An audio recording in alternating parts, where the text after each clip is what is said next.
ஹஹ Shankar Jai Jai Shankar subscribe பண்ணுங்க. ஸ்ரீ மகாபெரிவா திருவடிகள் சரணம். ஹரஹர சங்கர ஜெய ஜெய சங்கர.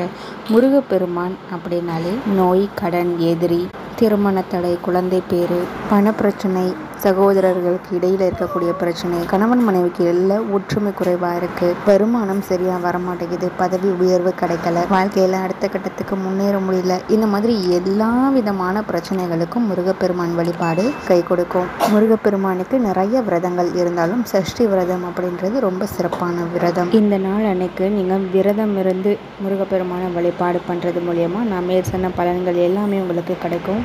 விரதம் இருக்க முடியலைனாலும் பரவாயில்லைங்க, உங்கள் வீட்டுக்கு பக்கத்தில் இருக்கக்கூடிய முருகப்பெருமான் ஆலயத்துக்கு போய் ஒரே ஒரு நெய் தீபம் நீங்கள் ஏற்றி வச்சுட்டு வந்தீங்க அப்படின்னாலே விரதம் இருந்து வழிபட்ட பலன் நிச்சயமாக உங்களுக்கு கிடைக்கும். அதோடு உங்களுக்கு தீரவே தீராது, முடியவே முடியாது அப்படின்னு நினச்சிட்டு இருக்கக்கூடிய மிகப்பெரிய பிரச்சனையாக இருக்கலாம். இதில் இன்னொரு விஷயமும் கூட இருக்குது. தீராத வம்பு வழக்கு, கோர்ட்டு கேஸு இந்த மாதிரி அலைஞ்சிட்ருக்கிறவங்களும் சரி, மாந்திரிகத்தால் அவதிப்பட்டுருக்கிறவங்களும் சரி, முருகப்பெருமான் வழிபாடு இந்த சஷ்டி தினத்தில் நீங்கள் பண்ணீங்க அப்படின்னா நிச்சயமாக உங்களுக்கு ஒரு நல்ல தீர்வு உங்களுக்கு கிடைக்கும். முருகப்பெருமான் ஆலயத்துக்கு நீங்கள் போனீங்க அப்படின்னா உங்களுக்கு தீர வேண்டிய பிரச்சனை என்னவோ அதை மனசார வேண்டிட்டு அங்கே இருக்கக்கூடிய வேல் அதில் ஒரே ஒரு எலுமிச்சம்பழத்தை நீங்கள் குத்திட்டு வாங்க.